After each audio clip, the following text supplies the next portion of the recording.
Hi, welcome to the State of the Nation. I'm your host, Mike Sham.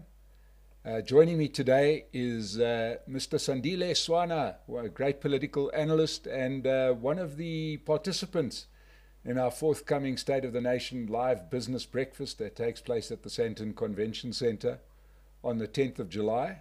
If you haven't booked yet, you're going to after this interview. You will see the quality of participants that we have taking part at that event. So without any further ado, welcome Sandile, welcome back to the State of the Nation. So good to have you. Thank you so much, Mike. I'm glad to be here. And we got some important stuff to discuss. We've recently seen the sort of emergence of some very, very serious allegations against some serious people in the ANC for consorting at least and receiving money from Edwin Sodi. Now, for those that have forgotten, Edwin Sodi is a guy who seems to get a hell of a lot of very big tenders, just not so good at executing them. And the reason that he keeps on getting the tenders seems to be clear if some of the news articles are to be believed, and that is because he's got some very important friends in high places. You've had a look at this. What do you think is unfolding here? First of all, I think we have to accept that the story itself, and I believe News 24 is at the forefront of this story, the story itself is not out of character with the African National Congress in South Africa. The African National Congress is an organization where the president and the deputy president, and the NEC, National Executive Committee, have published a letter where they stated to the South African voting public that the ANC is accused number one when it comes to corruption. The president of the Women's League of the ANC has said that everyone in the NEC, National Executive Committee of the ANC, has got smaller yana skeletons in the cabinet and in the cupboard, and Paul Mashatile in all this was in the NEC, and at some stage even the national treasurer of the ANC. The previous treasurer before Mashatile eventually was accused and had to recuse himself from the cabinet in terms of the digital vibe scandal or the theft of monies by whoever was associated with him. That's Zweli Mkhize, yes. Of the COVID-19 funding that was made to disappear during that time. He stepped aside and he even tried to become a presidential candidate of the ANC, unsuccessfully so. So this is within the character of the ANC. The previous treasurer, now the immediate past treasurer, which is Paul Mashatile, who would have been linked to the funders of the ANC, who fund the ANC by accessing large tenders, state tenders, which are used to siphon money out of the state into the ANC itself and eventually into the personal lifestyles of the tenderpreneurs who support the ANC, the other 10 tenderpreneurs who don't support the ANC, and the top executives who control, who allocate this, just like cadre deployment. Some of these tenders are choreographed to be won by particular favored people who then return the favor in a big way. To find a person who can be buying mansions of 38 million, not where he lives, on the seaside in the Western Cape, somewhere very far from Johannesburg, where he's working and living. Yeah, where the ANC doesn't rule. That's where they want to buy their properties, isn't it? That crossed my mind as well. That this is an amazing thing where all the luxuries are present, all the services are working, municipal services are working, and you can enjoy extraordinary comforts on the west coast facing what they call the Atlantic Ocean there. Yeah. And, the question is, obviously this is in the aftermath of the Zondo Commission issuing files full of evidence of state capture. There's about 100 at least senior ANC names mentioned in the Zondo reports, and of course zero action. Well, kind of. There's certainly no senior person has been brought to book. Anyone who seems to be brought to book is either a low-level functionary or somebody at the provincial or even local government level. Yeah, if my memory serves me well, there were about 300 names that were somehow implicated in one form or another. Not long ago, by the way, the evidence leader, Advocate Pretorius, was speaking at Gibbs. Evidence leader at the Zondo Commission. He said, look, since the Zondo Commission closed down, the ANC so not the ANC, the government, the state has assumed more and more mafia characteristics. So this was a person who was leading evidence before Zondo, let's say at least on behalf of the state. He was not defending the accused or the suspects, if we want to call them that. Then Zondo himself comes out in the past few days and says, look, the Zondo report has not been implemented. The recommendations of the Zondo report have not been implemented. Now, there's another part that is straightforward about that statement. What scholars tell us is that there are 40 clauses in our constitution which pertain to the oversight duties of Parliament. So Parliament has got to oversee what the executive is doing. In other words, what Ramaphosa and the cabinet ministers are working, there are 40 clauses that say Parliament must look over their shoulder to see that they are doing the right thing. 40 clauses. So when you take the Zondo report, you've got to say, okay, during state capture, we violated these 40 clauses. So these recommendations also say, close the gaps that caused you to violate these 40 clauses of the Constitution. We're not saying arrest so-and-so or arrest so-and-so. Change the way you work so that you do not neglect to fulfill these 40 duties of oversight of the Parliament overseeing the executive. And Zondo has not been, and Zondo is a legal scholar and a practitioner. So he has not been able to see that they are attending to those 40 clauses, let alone the issue of whether the people who violated many other laws in South Africa have been prosecuted. So I think for now we can give them, take them on the lighter note, if you want to call them that, on an easier path and say, guys, can you produce evidence that these 40 clauses that you were not attending to before for many years, are you now attending to them? Is there evidence? Can the Auditor General produce evidence that you are actually providing proper oversight on behalf of the voters of South Africa and the residents of this republic? So we get stuck once again in legalese. The bottom line is that nothing's happening, but I'd like to go back to the current allegations, which are, the fact that very senior members of cabinet are mentioned with sums of money that they've received, with houses that Mashatile has used to entertain various girlfriends and other people, knowingly. This is all while the allegations, and in fact it's more than allegations, there's actually been cases opened against Edwin Sodi.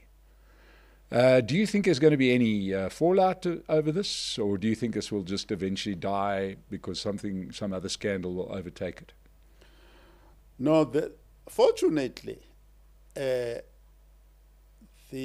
opposition parties, for the longest time, there were three opposition parties, being the DA, the UDM under Bantu Olomisa, and the EFF, have by and large not allowed these scandals to die down. And certainly with the State of Capture Commission, the Catholic Church took action against that, Dominican order of the Catholic Church. So there are people, and increasingly with the successes of the Zondo Commission, I don't see the Zondo Commission as a failure, by the way, let me just make that clear. With what has been achieved with the Zondo Commission, people now know that you can report a case. It might take 15 years to fight, but the fight can get started and the fight can be sustained over time. But now, of course, one of those parties that you mentioned that has been a strident voice in the state capture years is fighting against the state capturers and captured was the EFF. Right? I mean, Julius Malema waltzed into Parliament, chanting "pay back the money." Certainly made life very uncomfortable for Jacob Zuma, but they now have their proxy in government, right, in the form of the Deputy President, Paul Mashatile, who seems to be there on behalf of the EFF. So one would imagine that the EFF will no longer have a voice against this bout of state capture. The EFF has got many jobs that cards that it plays in different ways at different times. You'll allow me to be a little bit mischievous now, right? Now, the EFF chases down Zuma. Once Zuma is caught, state capture is there, Zuma is out of office. The EFF shows Zuma mercy,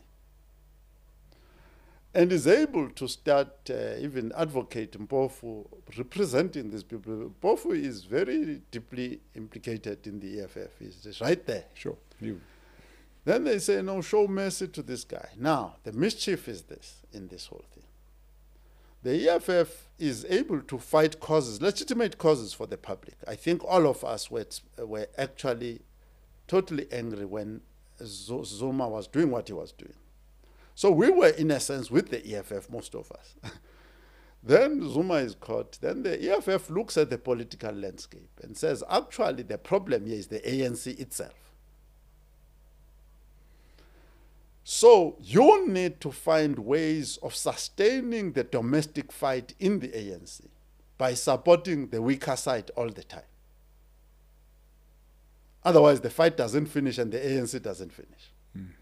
So Zuma, if you supported Zuma, you could support the victim, because those who are in power, Cyril and company, are trying to do something to this guy that they shouldn't be doing.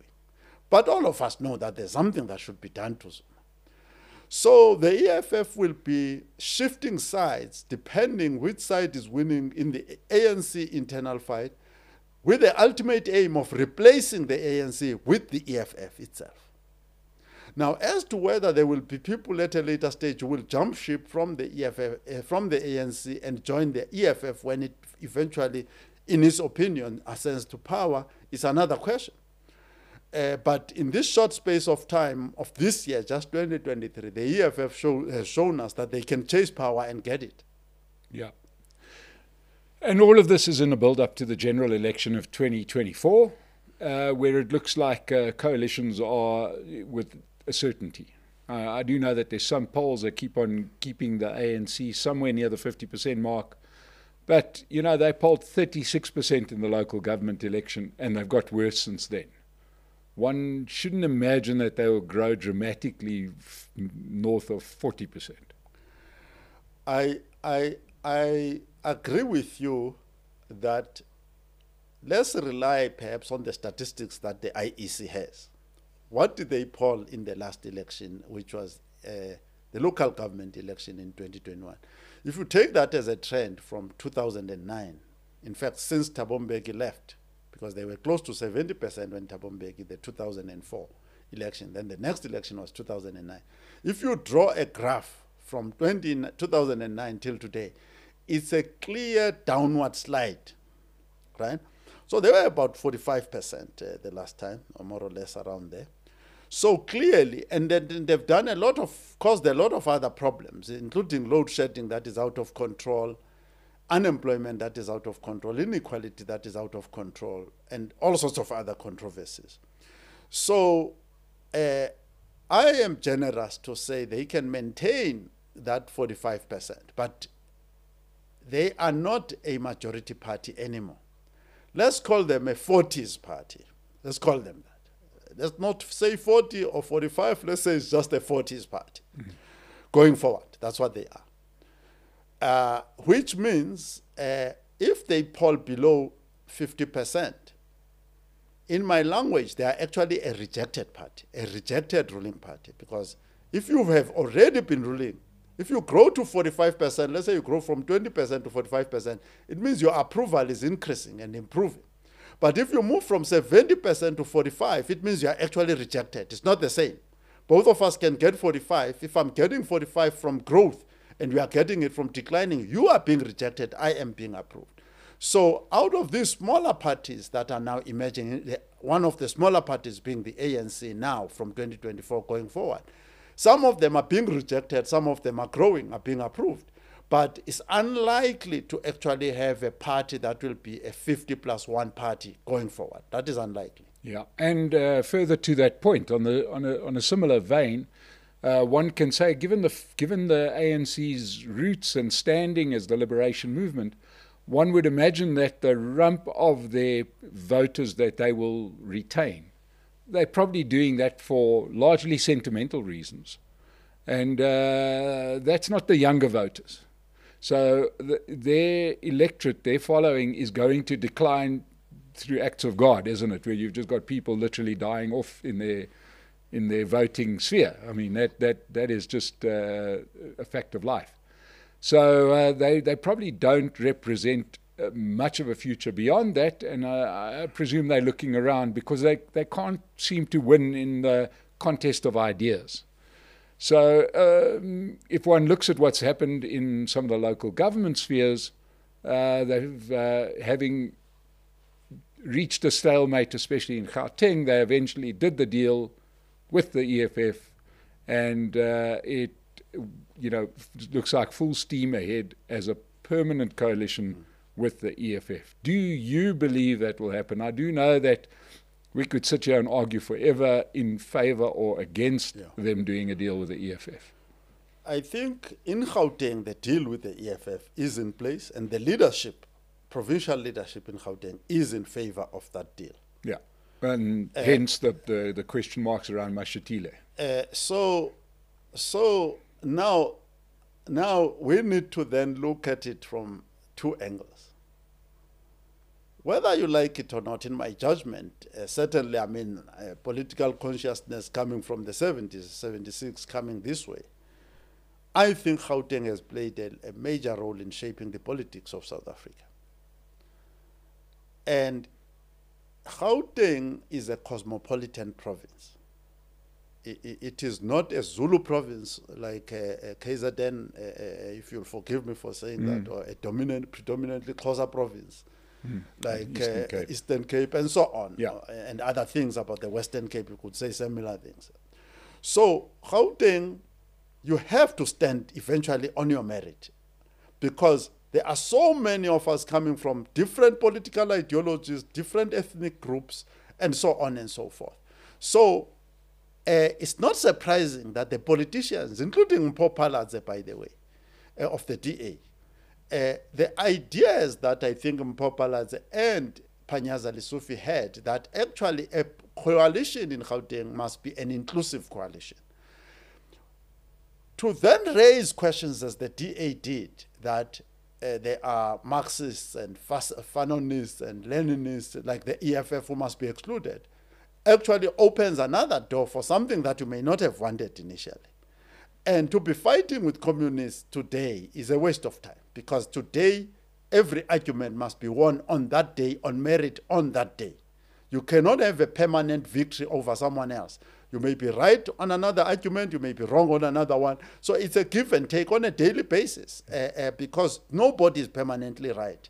And Gauteng is leading us in that direction. The ANC, in the predominant metros, it has lost the majority mandate in all the metros. It doesn't have a simple majority in any metro.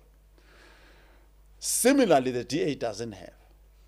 So anybody who is going to govern Gauteng must be a master of coalition making. But in making this coalition, I don't think we have the luxury, pardon me, of rejecting certain people up front. For instance, there are people who say the best coalition is a DA-ANC coalition. We don't know whether that will ever come about. Because there are other fights that have been happening that we don't know if they are reconcilable or not reconcilable in Gauteng. Maybe in Cape Town, in the Western Cape, etc., you can have a DA-ANC coalition or something like that, I do not know. But in Gauteng, which is the economic capital and the largest by population, by money, by population, by resources in a number of ways, this is where you have to stand on merit. And I don't think anybody is guaranteed. For now, the EFF and the ANC have been able to pull it together. What do you think of their tactic of then installing puppet mayors? Do you think it's a politically astute idea to say, look, you can't agree with me and I can't agree with you, I'm scared of you, you're scared of me, so we'll put that puppet over there as the mayor and we'll rule from behind, which is sort of like what we've seen in Johannesburg with the Al Jamar mayors, and there's moves in the other metros to do something similar. Do you think it's a good tactic or do you think it's a bad tactic? I think the idea of putting puppets anyways is something that we've opposed in South Africa. I still oppose it till today. I don't want any puppet anywhere. So, but the idea of putting a highly competent, neutral chairperson is a good idea for the very reasons that I've mentioned. As an example, let me just make an example. My example might not be accepted by everybody. But for instance, for the sake of argument, if to me, Bongani Baloyi, the successful mayor of Midva, were to be the premier of the province, and therefore the chairman of the province, if you like, I think we would have had a very good chairman, although he does not come from a big political party. Yeah. But it's a person of clear, undisputed merit. So if you say, guys, this is a cosmopolitan province with full garden of ideas. Let's have a neutral person who is highly capable of chairing, of bringing us together and developing sufficient consensus amongst our different ideas, because nobody comes to the table with the correct idea. All of us have got suggestions, so let's hear the suggestions, let's hear the views. The Freedom Front Plus must come to the table comfortable that it's going to get a fair hearing. The EFF must come to the table believing that they are going to get a fair hearing and not be railroaded by some person or the other. So from that point of view, I would say that I would support that idea. The other one is that, but even when you are doing what I'm about to say, you must not use puppets. You must use strong people, capable people. Some of these people who are now, whether it's in Mogale City, elsewhere, when you trace their political roots, you can trace them back to the ANC.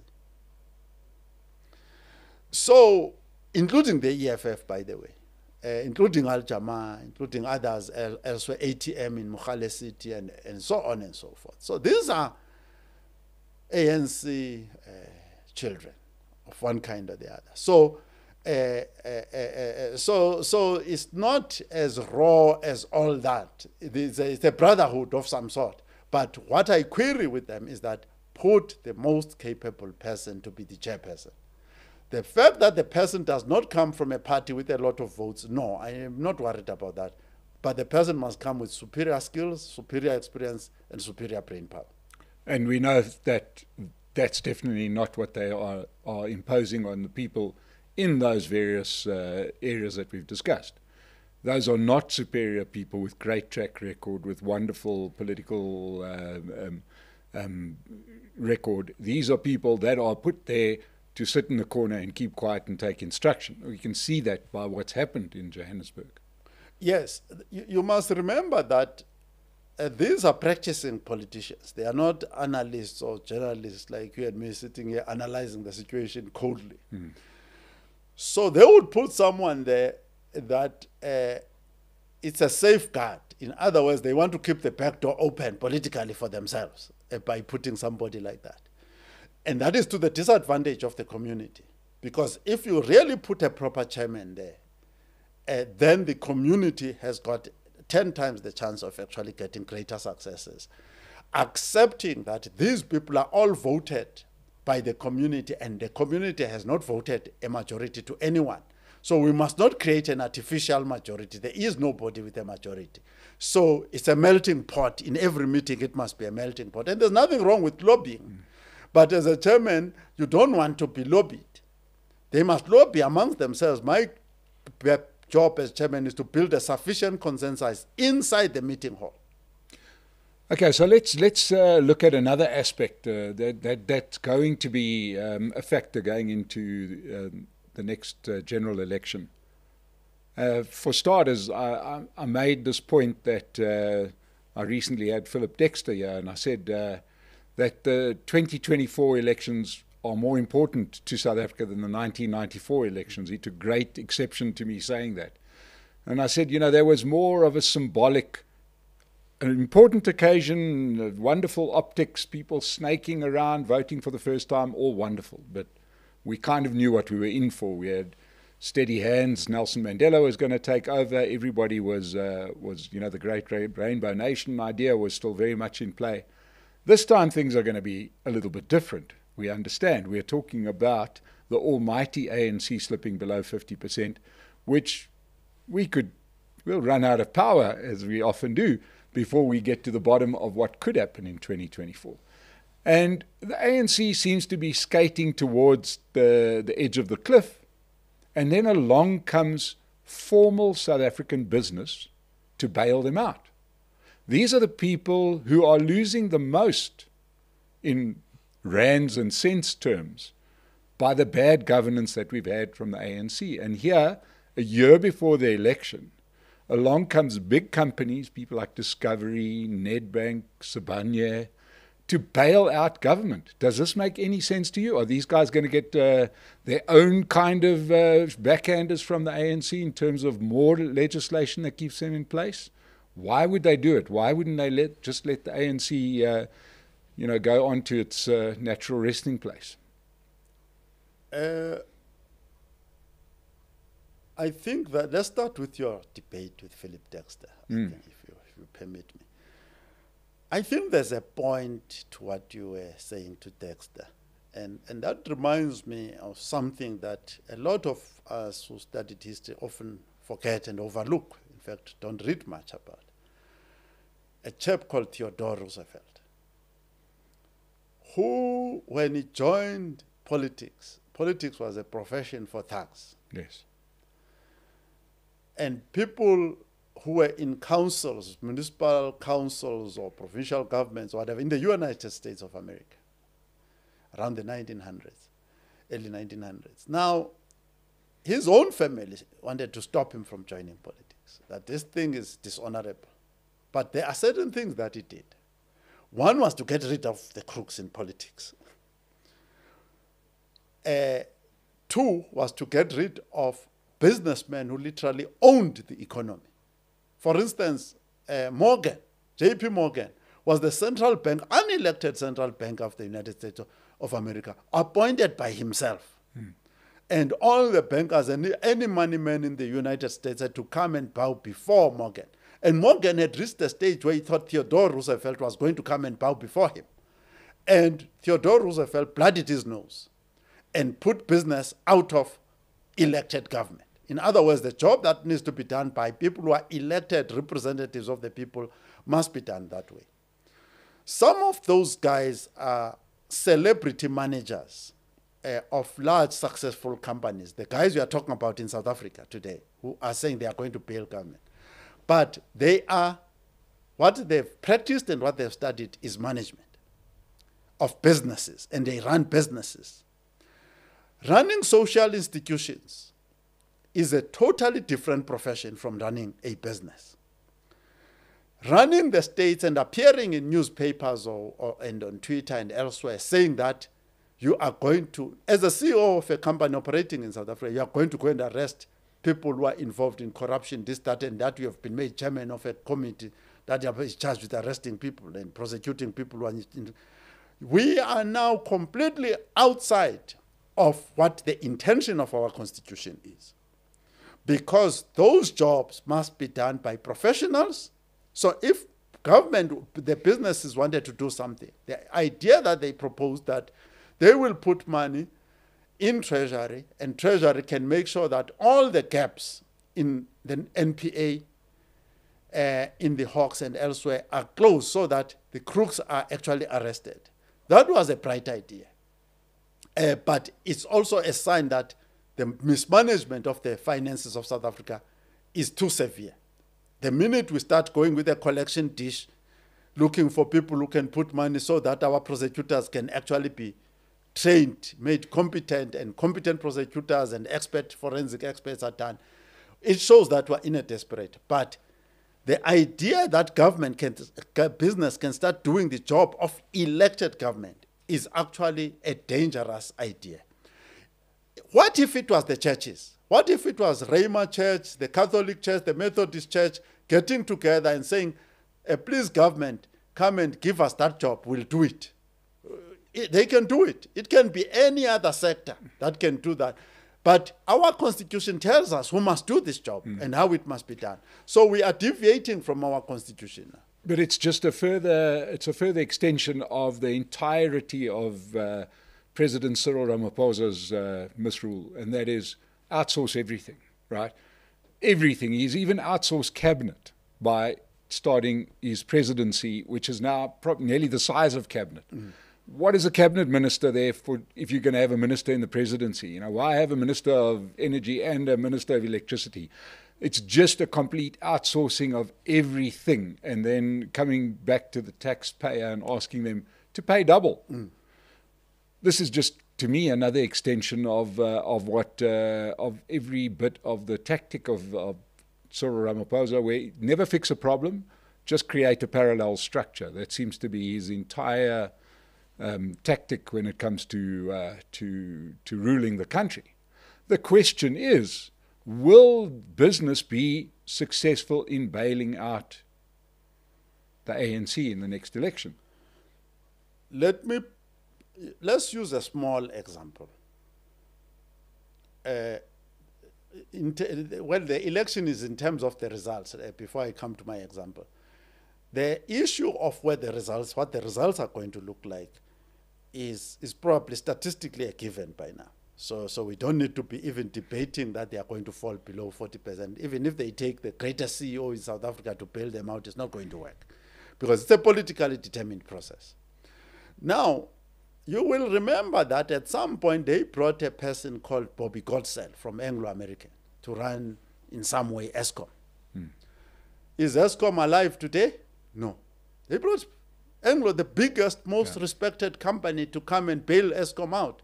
The whole thing was a shambles, and it remains a shambles till today. They went to Nampek, recruited Andre de Ruyter. Andre de Ruyter was negotiated, even his salary was all sorts of quiet negotiations. They did that from private sector, and it is still a mess till today. The outsourcing model that you are talking about of Ramaphosa is wrong, and devastation has escalated under the outsourcing model. Let me then also make this point, by the way.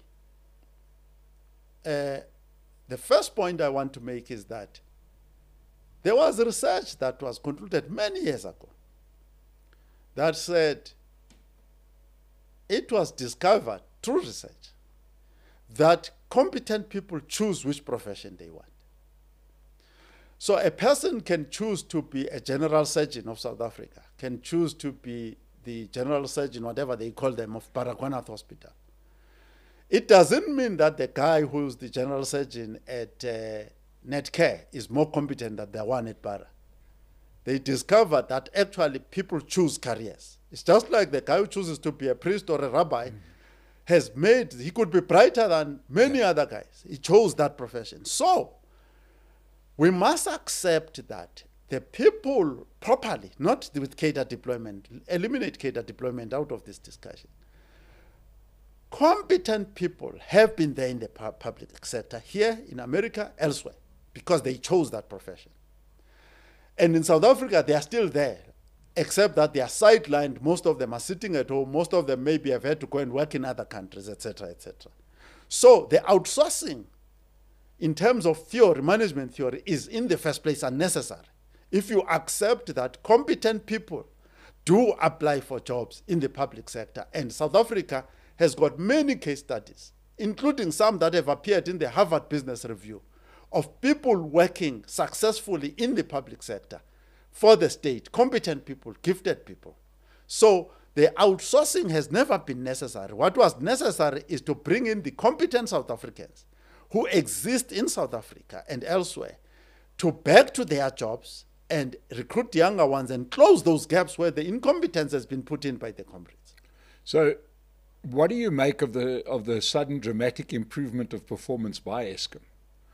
Do you think that it appears very, very convenient almost that from the moment that Andre de Ruyter has been out of his position, where he seemed to make no impact. In actual fact, things got a hell of a lot worse under his stewardship. He leaves, he writes a book, does an interview, he does all of these things. He says, this is the problem, this is the problem, this is the problem. I couldn't solve it because I was blocked politically. He makes these points over and over again. And, one can question his competence or not. But he leaves, and suddenly we go from stage 6 to stage 1. Is there something to be read into that? Well, we will take the report from Stellenbosch. I believe the PR at Stellenbosch did this research and published it. There are, I think, cogent reasons and one suspicious reason why this thing has actually worked in the way that it has done. One, basically, they've put in punitive pricing for the use of power, and bear in mind that businesses don't consume power in the same way. For instance, smelters in South Africa consume a lot of power if we are going to smelt iron ore and so on. So when those punitive rates kick in, those smelters have dropped business, dropped production, which means actually Eskom now doesn't have those customers using the power. And then we can go down that road, the dangers of that road, but it's what actually has short-term. Exactly. Then there's another short-term solution they've introduced, which is to say the maintenance that was supposed to continue, planned maintenance that was supposed to continue, they've actually postponed it. So that during this time, the plants that are creaking along must creak along and move on. And what do you call it? Maybe the grace of God, I don't know. Yeah. They were then lucky in the sense that those plants did not break down, which is now we would have called for unplanned maintenance. So their log for unplanned maintenance also stayed low. So that was another lucky stroke. One could also say that maybe the unplanned maintenance of the plants breaking down was because some of the comrades wanted to eat, and now they've been convinced not to break down those plants. Yes, that argument can also be tabled, right? We have not looked at the reasons why the unplanned maintenance did not happen, why the plant suddenly stopped breaking down. We have not looked at the reasons. We're just saying that it didn't happen. So, and then there was the dubious reasons that they put forward, which was that they basically have canned the position of COO. Oberholzer left, and then they are not going to have a COO. Then the managers of the stations, the power stations, have easier access to the executives. In other words, if you want to talk to the CAFO, you talk to the CFO, and so on and so forth. Now, that is a dubious argument. We will not go. The merits of that argument are in question. So there is a lot, and then there is a lot of things that have depended on chance. One of them has been that the offshore wind turbines have worked better because there were storms in the sea, and then they got extra power from there. Now, that is not skillful management. When the wind turns up its speed, it's not because all of a sudden the chairman of Eskom is a bright guy. No, it's just the wind, the nature taking its course. So there is nothing scientific or credible that they have done. Some of the things are economically dangerous that they have done. And the other thing that I want to add to an earlier point, that the businesses that are the ones who are losing the most money. Clearly now the smelters are losing the most money out of this. But what we must not forget is that the increasing unemployment and poverty means that millions in South Africa, millions, not tens of people, ordinary people are actually getting out of work or are not getting enough shifts at work. And the poverty in the townships is escalating out of this. Not just the billionaires who are losing money out of this. Sure. It is actually the ordinary masses in the townships and in the villages who cannot work because there's no electricity to work. Yeah, and let's not forget one of the real gains, real gains, is that if one looks at that report that came out, that there's roughly, although the government's not racing to go and get these figures done officially, but it looks like there's 4,000 megawatts of installed rooftop solar in South Africa, which is, by my calculation, around 10% of the country's needs. That's significant. That's 4 stages of load shedding. Yeah, so I forgot to go down that road, but from a different angle. The different angle can be that people might have installed solar, people might have installed gas. So people themselves might have not demanded the electricity that Eskom needed to provide. But from the side of the community, that is good. But from the side of Eskom as a business, that is demand that is diminishing. Yeah. Its customers... And they're never going to get it back. Exactly. Okay, so let's because we're going to need to move along, and I want to talk about sort of our standing internationally. Suffered heavily because of our support of Russia. I know that the government calls it neutrality. I don't agree with them, and I refuse to call that neutrality. You can't be neutral when one country invades another. There's no neutrality there. There was no dispute that there used to be a border here, and you've gone over it. I don't understand the neutrality argument. And it's not up to me, but certainly the international community has said, we see you as an ally of Russia and an ally of Vladimir Putin, and suddenly the ANC can pay salaries. Now, that's the cynic in me saying that almost the moment that we stopped, that we chose to be neutral, suddenly the ANC could pay salaries. But what do you make of our international standing and what's the president's peace mission and all of the controversies that flowed from that? I think that the South African state, for a very long time, has been a very, very controversial figure on the international stage.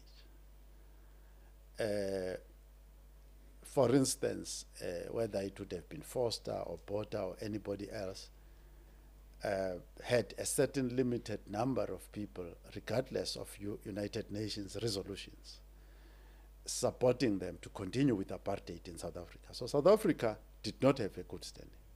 So what Mandela brought on board, but Mandela came on board having a certain backup from the East mainly, and from continental Europe, more especially the Scandinavian countries and so on and so forth. So the communist countries supported the ANC. Although Mandela came to South Africa to build a new South Africa, some chose to call it the Rainbow Nation and so on, which means the nonsense that some people could stand with America, for instance, and the UK, in favor of apartheid, had to come to an end. I've never been a communist, but I've been an active supporter of Nelson Mandela and the ANC during the struggle. But those people were actually supported by the communist countries. And right now... Including Ukraine. Including Ukraine. Yeah, including Ukraine. I'm just talking about the perception, the standing of South Africa in the West. So there were two South Africas. There was a South Africa that was popular in the West, and another South Africa, all of us coming from this country.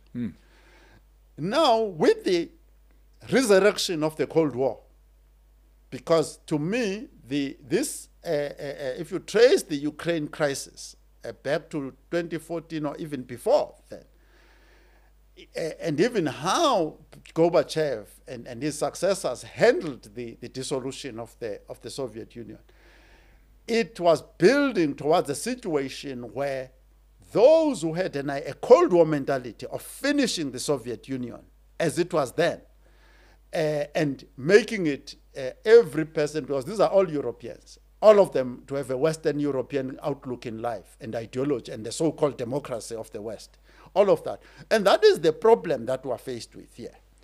And I think we have to accept that all of us as South Africans, many have fallen into the camp of the Cold War, that Cold War mentality of finishing whatever is communist and whatever it is that they call that thing. Others have fallen back into the camp that they belong to, that financed the struggle, supported the struggle, this, that, and the other. But that is a real phenomenon in the world. Ukraine is in the middle. Now, this is the interesting part. If you are coming for the first time, let's say for whatever reason you are coming for the first time to this debate, you would say, no, the matter is clear. The United Nations declarations are here, and then the boundaries are here and over there. So that is the third group. That is the third group. But we cannot deny, just as much as you have the EFF and the Freedom Front Plus, both of them solid South Africans, credible South Africans, all of them. So on the question of Ukraine, I see at least three schools of thought. And each school of thought has got its own merit at this stage. For instance, if the ANC lost power and the DA took over, the Cold War school of thought would win the day, by and large.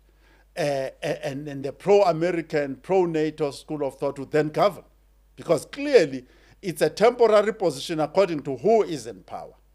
And their ideological and their experience of history and where they think the world is going. In this particular conflict, there was a third road that could have been taken, which the most of the world did. And that is just to keep quiet. Right?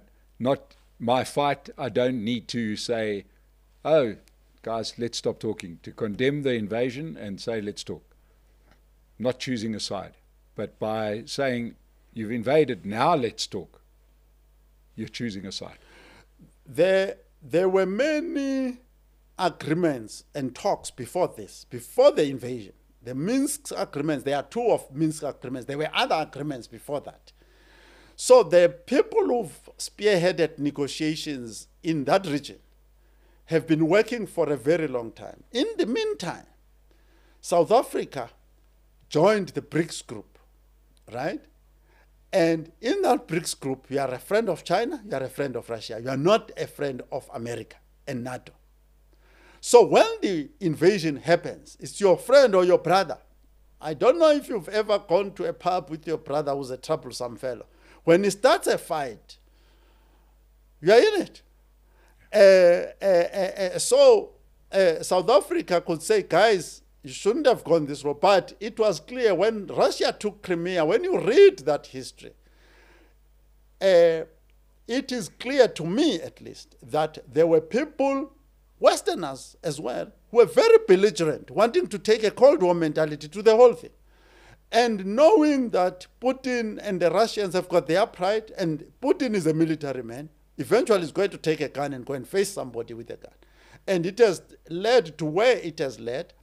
And the position of South Africa will be determined by the outcome of the elections in 2024. But for as long as the ANC is in power, and if the ANC and the EFF are in power, the anti-NATO position will prevail in South Africa. And unfortunately, by and large, the people who support the NATO position, who are in the DA, are in the minority.